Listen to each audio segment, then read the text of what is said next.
Nunca había visto a Laura comportarse así. Era un jueves cualquiera en Madrid, cerca de las 11 de la noche, y yo acababa de llegar del trabajo, agotado, deseando tirarme en el sofá y olvidarme del mundo. Cuando entré en casa, noté algo raro en el aire, como una vibración extraña.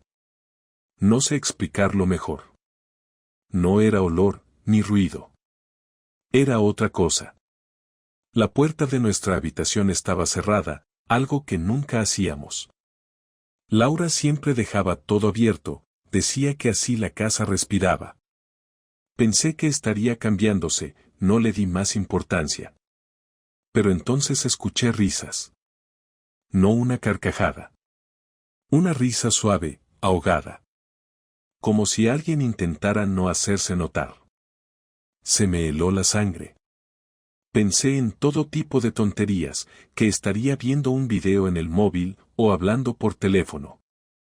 Me acerqué despacio, y al poner la mano en el pomo de la puerta, la risa se cortó de golpe. Un silencio tenso, casi teatral. Abrí. Laura estaba allí, de pie junto a la cama. No tenía el pijama puesto, ni ropa cómoda de casa. Llevaba un vestido negro corto, uno que yo ni siquiera recordaba haberle visto antes. Tenía los labios pintados, el pelo suelto, el perfume flotaba en el aire. Como si acabara de volver de una cita, no de una tarde aburrida de trabajo. Ella se quedó mirándome como si hubiera visto un fantasma. ¿Qué pasa?, pregunté, sin poder ocultar el tono áspero en mi voz. Nada, nada, cariño, dijo rápidamente, frotándose las manos nerviosa. Estaba probándome ropa. Ropa. A las 11 de la noche. Maquillada como para una boda. Riendo sola en la habitación cerrada. No sé tú, pero yo no soy gilipollas. En ese momento, no tenía pruebas de nada. Solo un nudo en el estómago y una voz en mi cabeza que me decía, David, aquí pasa algo muy feo. Y tenía razón. Muchísima razón. Durante unos segundos nos quedamos los dos ahí, mirándonos, como si ninguno supiera qué hacer. Yo estaba tan desconcertado que ni siquiera sabía qué preguntar. Ella seguía sonriendo de esa forma tensa que tienen los niños cuando los pillas haciendo una trastada. Fue entonces cuando me di cuenta de que había 2 copas de vino en la mesita de noche. 2. No una. Y eso sí que no tenía ninguna explicación fácil. ¿Vino?, pregunté, señalando con la cabeza, porque sentía que si abría más la boca iba a empezar a gritar. Sí, bueno, se apresuró a decir. Me he servido una copa, y luego he pensado que tal vez tú también quisieras una. Las 2 copas, llenas hasta la mitad, con el vino aún brillando bajo la luz amarilla de la lámpara. ¡Qué casualidad!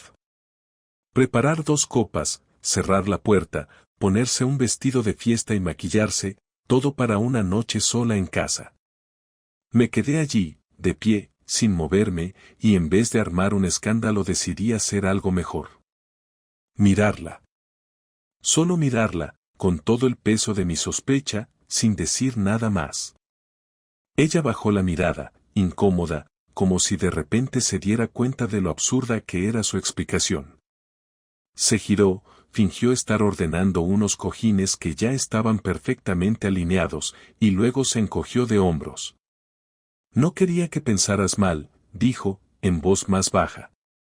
Estoy un poco estresada.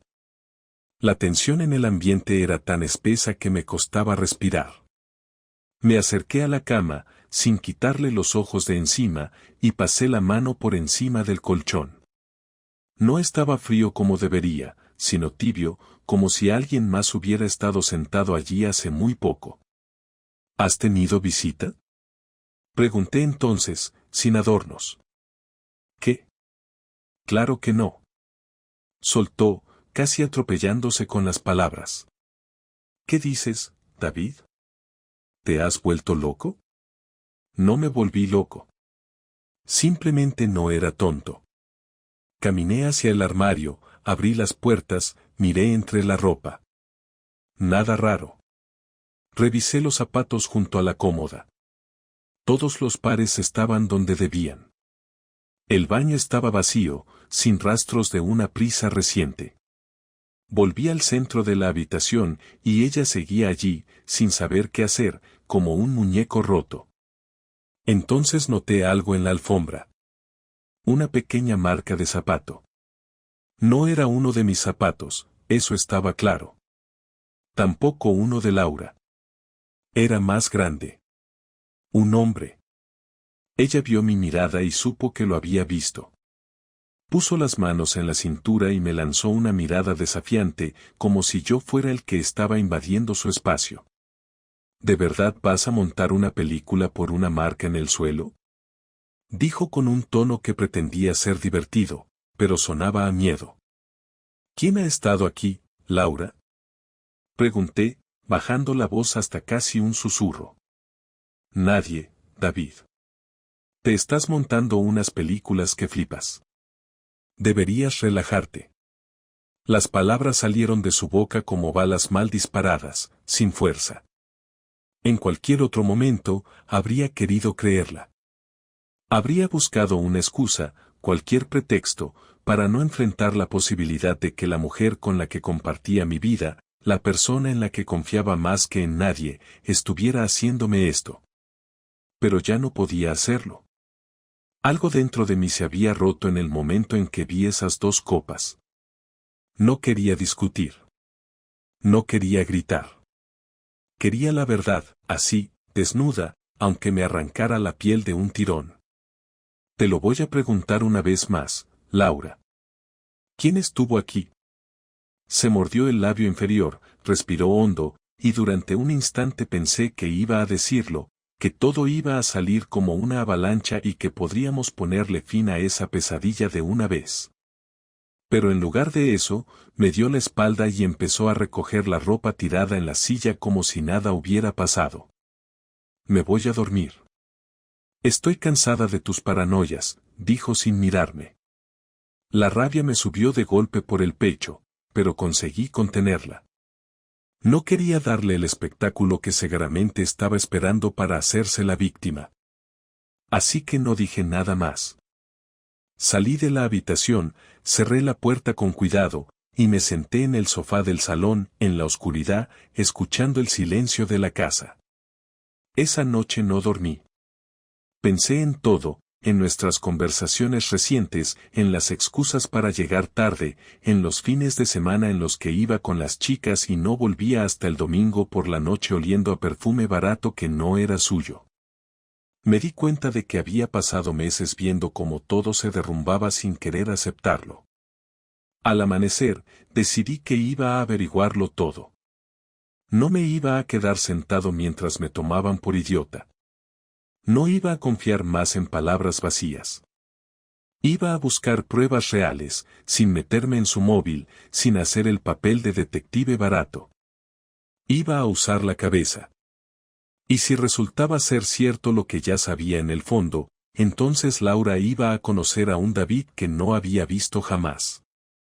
La oportunidad llegó más pronto de lo que pensaba. El sábado siguiente, Laura dijo que tenía una tarde de chicas en casa de su amiga Patricia, una que curiosamente llevaba semanas sin mencionarme. Acepté su explicación sin poner cara rara, incluso le dije que disfrutara, que yo aprovecharía para ver el partido en casa tranquilo. Ella sonrió, aliviada, como si pensara que todo estaba olvidado.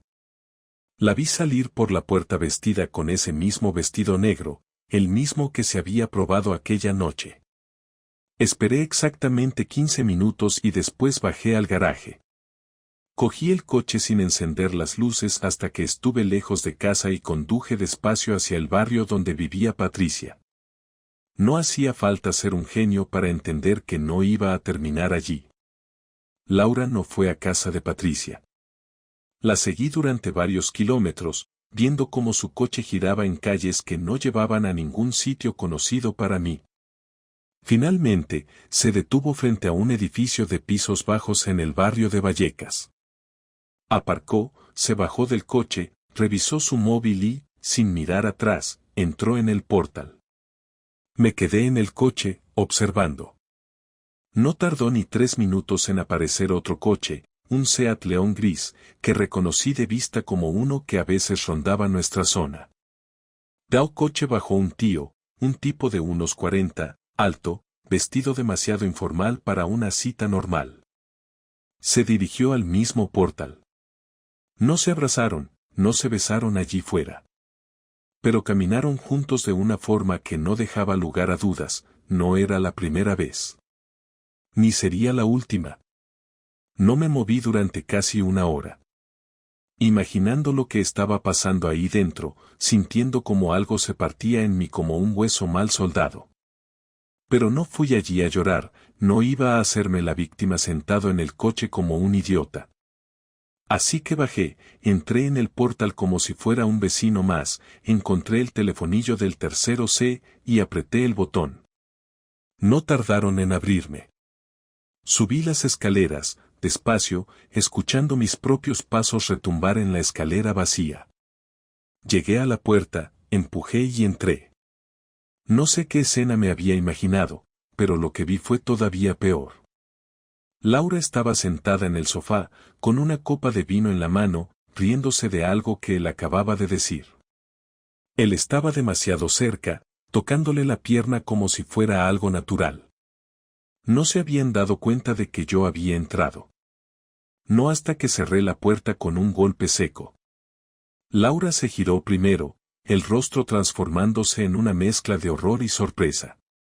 El tipo tardó medio segundo más, suficiente para que yo viera en sus ojos ese gesto de cobardía que tienen los que saben que están jodidos pero aún no saben cuánto. ¿Qué coño estás haciendo aquí?, soltó Laura, levantándose de un salto, como si fuera ella la que tenía derecho a estar enfadada. Yo contesté con calma, aunque por dentro me ardía todo el cuerpo. Buena pregunta. Venía a ver cómo te lo pasabas en tu tarde de chicas. El tipo intentó decir algo, pero lo fulminé con una mirada y se quedó quieto, como un conejo asustado. Laura miró hacia la puerta, como calculando si podía salir corriendo, pero yo no pensaba moverme ni un milímetro. ¿Quién es este imbécil?, pregunté, señalándolo con la barbilla. No es asunto tuyo, escupió ella, apretando los puños. Tú y yo estamos fatal desde hace meses, no me vengas ahora con que te importa. Ah, sí. ¿Fatal? ¿Y eso justifica que te folles a otro en el primer piso que encuentras? Mi voz era baja, pero cada palabra era como un golpe. No he follado con nadie, gritó, dando un paso hacia mí. No seas dramático. ¿Dramático? Laura, he estado fuera, en el coche, viendo cómo os citabais como dos adolescentes. Me he cansado de fingir que no veo lo que haces. Ahora dime la verdad. ¿Desde cuándo? ¿Desde cuándo estás con este payaso? Ella miró al tipo, buscando apoyo, pero él solo bajó la cabeza, dejando claro que era cada uno a su suerte. Laura tragó saliva, se cruzó de brazos y soltó. Desde hace 2 meses. ¿Contento? No, no estaba contento. Estaba asqueado, enfurecido, humillado. Pero había algo peor que todo eso, me sentía vacío. Como si de repente todo lo que habíamos construido juntos, todas las cenas, los viajes, las promesas, no valieran absolutamente nada. Perfecto, dije, mirando alrededor. Entonces se acabó. ¿Qué se acabó?, preguntó, frunciendo el ceño. Todo, Laura. El matrimonio, la casa, todo. No quiero verte más. No quiero saber nada de ti. Empieza a buscarte abogado, porque yo ya he llamado al mío. Ella abrió la boca para protestar, pero ya no me interesaba. Me di la vuelta, crucé el salón y salí del piso sin mirar atrás. Mientras bajaba las escaleras, escuché su voz llamándome, pero no me detuve. Ya no me importaba lo que tuviera que decir. Cuando llegué a la calle, el aire frío de la noche me golpeó en la cara, pero no sentí alivio. Solo un cansancio profundo, como si hubiera envejecido 10 años en una sola noche. La idea de cómo vengarme de Laura no surgió en caliente, porque después de salir de aquel piso lo único que tenía en la cabeza era una mezcla de rabia y decepción que no me dejaba pensar con claridad. Conduje sin rumbo durante horas, dejando que Madrid se apagara a mi alrededor mientras me repetía una y otra vez que no podía simplemente dejar que ella se saliera con la suya. No iba a ser uno de esos tipos que lloran en el sofá mientras su mujer los ridiculiza en silencio. Ella había tomado su decisión, había cruzado una línea, y yo tenía claro que no iba a irme de esa historia como un pringado. Cuando llegué a casa, el piso estaba vacío, como era de esperar. Sabía que no volvería esa noche. Me duché, me cambié de ropa y me senté en la cocina, frente al portátil. Me pasé la madrugada planeando cada detalle de lo que iba a hacer. No sería impulsivo. No sería ruidoso. Sería limpio, efectivo y definitivo. A la mañana siguiente, después de apenas dormir una hora, empecé con lo primero, vaciar la cuenta conjunta. No era mucho dinero, pero lo suficiente como para darle un buen golpe de realidad. Hice transferencias pequeñas, programadas, para no levantar sospechas de inmediato. Luego llamé a un amigo que trabajaba en una agencia inmobiliaria. Le expliqué que necesitaba mudarme rápido, que buscaba un apartamento de una habitación, amueblado, en una zona discreta. Le pedí que mantuviera todo en secreto. Él entendió enseguida. Mientras tanto, contacté también con un abogado.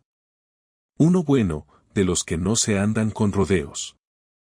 Le conté todo de forma breve y clara, sin adornos, y me pidió que empezáramos a preparar la demanda de divorcio de forma inmediata. Me aseguró que si conseguíamos demostrar la infidelidad, podría negociar en mi favor en prácticamente todos los aspectos: casa, pensión, reparto de bienes. Así que le conté lo del tipo de Vallecas, el piso, todo. No tenía fotos, pero eso no me iba a detener. Ese mismo día empecé la segunda fase, exponer a Laura sin que pareciera que era yo. No iba a enviar mensajes, ni notas anónimas. No iba a caer tan bajo. Solo necesitaba un poco de paciencia.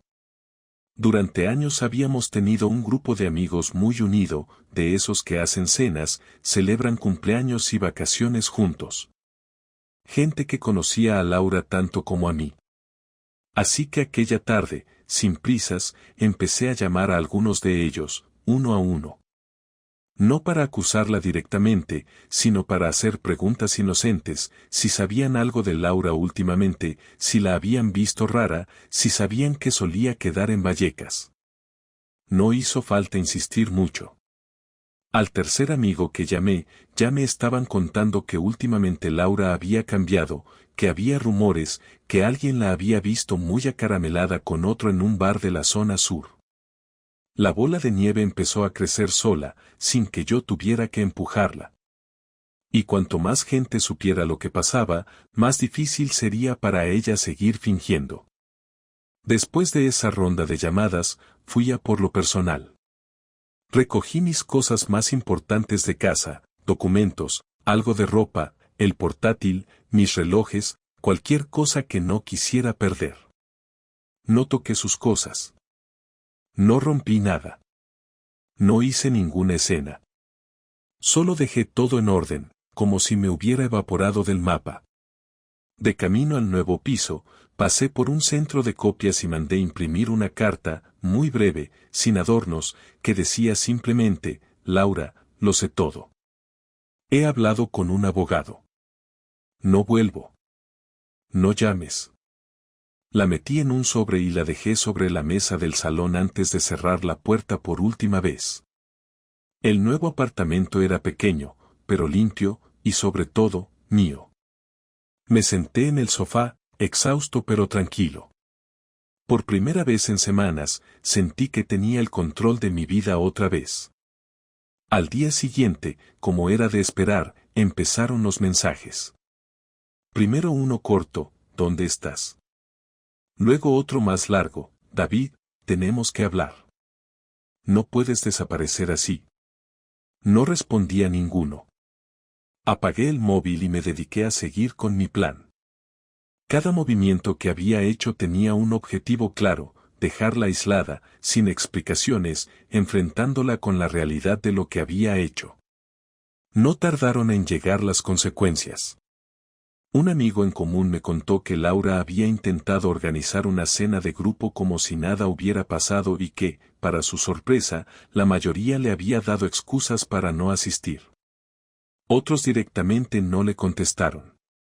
Su círculo social se estaba desmoronando sin que yo tuviera que mover un dedo más. No era solo el daño a nuestra relación, era el golpe a su imagen perfecta, a esa fachada de mujer correcta que había tardado años en construir. Y eso dolía más que cualquier grito o discusión. Cuando supe que había ido a casa de sus padres a llorarles todo, supe que había terminado. No era cuestión de venganza por despecho, no era querer verla sufrir porque sí. Era simplemente justicia. Ella había apostado por otra vida a escondidas y ahora tendría que vivirla sin red, sin mí, sin las comodidades que tanto le gustaban. A veces me preguntaba si algún día vendría a buscarme en persona, si intentaría darme una versión edulcorada de los hechos, llorar, suplicar. No importaba. Para entonces, yo ya estaría lejos, no físicamente, sino mentalmente, fuera de su alcance para siempre. Pasaron 3 días desde que me mudé y durante ese tiempo no respondí a ninguno de los mensajes que Laura me enviaba. Cada uno más desesperado que el anterior. No los borré. Los leía, uno por uno, para no olvidarme de lo que me había hecho. El primer impulso había sido cortar cualquier tipo de contacto, pero en el fondo sabía que todavía quedaba algo pendiente.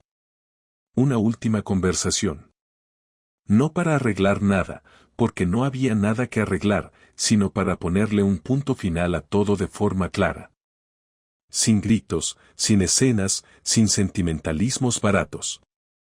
Así que una tarde, mientras salía del trabajo, le mandé un solo mensaje: mañana a las 7. Cafetería El Rincón. No faltes. No hacía falta decir nada más. Llegué al sitio puntual. Era un local pequeño, de esos que apenas sobreviven en los barrios porque los de toda la vida siguen yendo. Me senté en una mesa al fondo, de espaldas a la puerta, para poder ver su reacción cuando entrara. No tardó mucho. Laura apareció 5 minutos después de las 7, visiblemente nerviosa, buscando con la mirada hasta que me encontró. Avanzó hacia mí con paso rápido, como si temiera que cambiara de opinión y me fuera antes de hablar. Cuando se sentó frente a mí, vi que llevaba los ojos hinchados. No me dio pena. Solo me reafirmó en que estaba haciendo lo correcto. David, empezó, en cuanto se acomodó en la silla. Gracias por venir. Yo.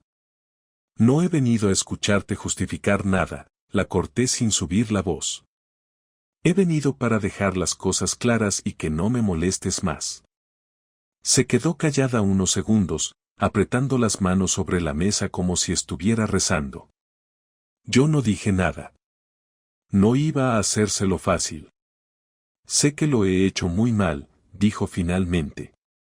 No tengo excusas. No voy a mentirte. No pensaba que me ibas a pillar, pero tampoco pensaba seguir mucho tiempo. Me sentía sola, David. Nos habíamos distanciado. Tú estabas siempre cansado, siempre ocupado. ¿Y esa fue tu solución? ¿Acuéstate con el primer idiota que te sonría? Pregunté, esta vez dejando escapar parte del desprecio que sentía. No fue así, protestó ella, casi suplicando. No fue algo planeado. No sabes lo difícil que era todo para mí, sentirme ignorada, como si ya no te importara. ¿Y tú crees que ahora me importas más? Respondí, mirándola a los ojos sin apartarme. Todo eso que dices podría haberlo hablado conmigo. Pero preferiste follarte a otro y luego venir a casa a sonreírme como si nada.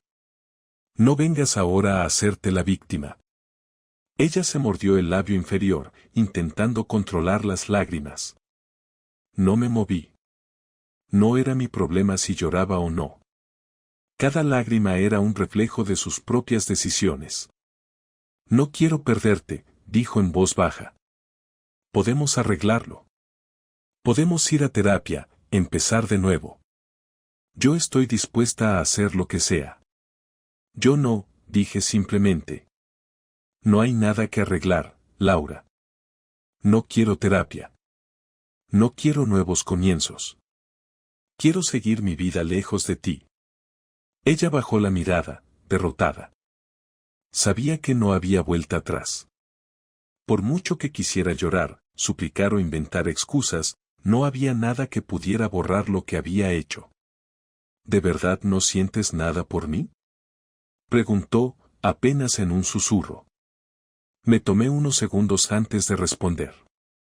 No porque dudara, sino porque quería decirlo bien, que lo entendiera. Siento que desperdicié demasiados años en alguien que no supo valorarme. Eso es todo, dije, con toda la calma del mundo. Ella sintió lentamente, como si cada palabra fuera una piedra más sobre su espalda. El camarero se acercó a preguntar si queríamos algo. Pedí un café solo. Laura pidió un té, aunque apenas lo tocó cuando se lo trajeron. Durante unos minutos no hablamos. Yo bebía mi café despacio, mientras ella jugaba nerviosamente con la cucharilla. Sabía que esperaba que yo cambiara de opinión, que en algún momento del silencio surgiera una puerta abierta. Pero no la había. Nunca más. Cuando terminé mi café, me levanté despacio. Dejé unos euros sobre la mesa y la miré por última vez. Te deseo suerte, dije. Pero nuestra historia se acabó aquí. Ella abrió la boca, como si fuera a decir algo más, pero se contuvo. Se limitó a asentir, incapaz de mirarme a los ojos. Me giré y salí del local, sin mirar atrás. Mientras caminaba por la acera, sintiendo el ruido del tráfico y la vida de Madrid a mi alrededor, entendí que por fin era libre. No de Laura. Libre de la culpa, de la duda, de la necesidad de entender por qué alguien que decía amarte podía hacerte tanto daño. Durante los días siguientes a esa última conversación, mi vida se fue ordenando sola, como si todo lo que antes me pesaba ahora encontrara su sitio. No fue inmediato, no fue mágico, y desde luego no fue fácil. Las noches seguían siendo largas, y había momentos en los que me encontraba mirando al techo de mi nuevo piso, preguntándome en qué momento había empezado todo a romperse sin que yo me diera cuenta. No tenía respuestas claras y aprendí que a veces simplemente no las hay. Hay decisiones que se toman a la ligera, hay traiciones que no tienen lógica, y no sirve de nada pasarte la vida intentando entenderlas. Entendí que parte de sanar era aceptar que nunca iba a saber exactamente en qué momento Laura dejó de amarme, o si alguna vez me había amado de verdad de la manera en la que yo pensaba. Las primeras semanas fueron una mezcla extraña de alivio y vacío. Algunos días me sentía fuerte, capaz de hacer cualquier cosa.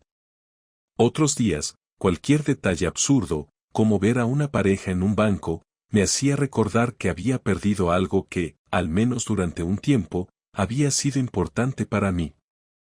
No me engañaba, no extrañaba a Laura. Extrañaba a la persona que creí que era. Esa fue una de las lecciones más duras. No lloras por quien te traiciona, lloras por el recuerdo de lo que pensabas que tenías. La noticia de nuestra separación corrió rápido entre nuestros conocidos. Algunos intentaron mantenerse neutrales, pero no era difícil ver de qué lado caía cada uno. Los amigos de verdad, los que no solo estaban para las fotos felices en Instagram, se quedaron conmigo. Otros, los que solo sabían sonreír de cara a la galería, desaparecieron en silencio o se quedaron cerca de Laura, como si fuera lo más cómodo para ellos. No les guardé rencor. Cada uno elige en qué tipo de persona quiere convertirse cuando las cosas se ponen feas. Yo había elegido ser alguien que no se arrastraría por quien no lo merecía. Poco a poco volví a construir rutinas nuevas. Volví a ir al gimnasio que había dejado olvidado durante meses, empecé a quedar más a menudo con viejos amigos, retomé aficiones que había dejado aparcadas por falta de tiempo o energía. No fue una gran transformación. No cambié de ciudad, no dejé el trabajo, no me volví otro hombre. Simplemente empecé a ser una versión de mí mismo sin peso extra, sin mentiras, sin una mochila llena de desconfianza a la espalda. Laura intentó contactarme un par de veces más. Un mensaje para preguntarme si había alguna posibilidad de hablar otra vez, una llamada perdida a la que no respondí, una vez incluso vi su coche aparcado cerca de mi trabajo, aunque no sé si fue casualidad o intención. No importaba. Ella ya no formaba parte de mi historia. Había elegido su camino y yo estaba demasiado ocupado recorriendo el mío como para mirar atrás. La última vez que supe algo de ella fue a través de un amigo en común que, sin querer, soltó que Laura se había mudado a otro barrio, bastante más lejos de donde habíamos vivido juntos. Al parecer, las cosas con el tipo de Vallecas no habían durado ni un mes después de que todo saliera a la luz. No me sorprendió. Lo que empieza mal rara vez termina bien. Pero ni siquiera eso me dio satisfacción. No me alegraba su desgracia. Simplemente me resultaba indiferente. Y darme cuenta de eso fue uno de los mayores logros de todo este proceso. El divorcio se resolvió bastante rápido. Gracias a la asesoría del abogado que contraté desde el principio, conseguí un acuerdo que me permitió quedarme con la mayor parte de lo que nos pertenecía. No porque quisiera castigarla, sino porque había decidido que no iba a regalar nada a quien no se había ganado ese derecho. Cuando firmamos los papeles en el juzgado, ni siquiera cruzamos palabras. Solo un intercambio de miradas que dejó claro que ya no quedaba nada entre nosotros. Ningún amor, ningún odio, solo el reconocimiento de que éramos dos extraños que alguna vez compartieron una vida. Hoy, mientras escribo esto, me doy cuenta de que no estoy triste. Tampoco estoy eufórico. Estoy en paz. No pienso en Laura más allá de esta historia. No me pregunto qué estará haciendo ni si algún día se arrepentirá. No me interesa. Mi vida sigue, y aunque hubo momentos en los que sentí que no iba a poder reconstruirme, ahora sé que estaba equivocado. No soy el mismo David que era antes de todo esto. Soy alguien que entendió que perder a una persona que no te respeta nunca es una verdadera pérdida. He aprendido a reconocer las señales, a escuchar mis propios instintos, a no ignorar las pequeñas alertas que antes prefería tapar para mantener una ilusión. He aprendido que no todo el mundo merece un lugar en tu vida solo porque un día prometieron quedarse. He aprendido que estar solo no es lo peor que te puede pasar. Lo peor es estar mal acompañado. Así que, si algo puedo decir de todo esto, es que estoy agradecido. No por el dolor, ni por las lágrimas, ni por las noches sin dormir. Estoy agradecido porque ahora sé quién soy, lo que valgo y lo que no estoy dispuesto a tolerar jamás. Y eso, después de todo, vale mucho más que cualquier matrimonio roto.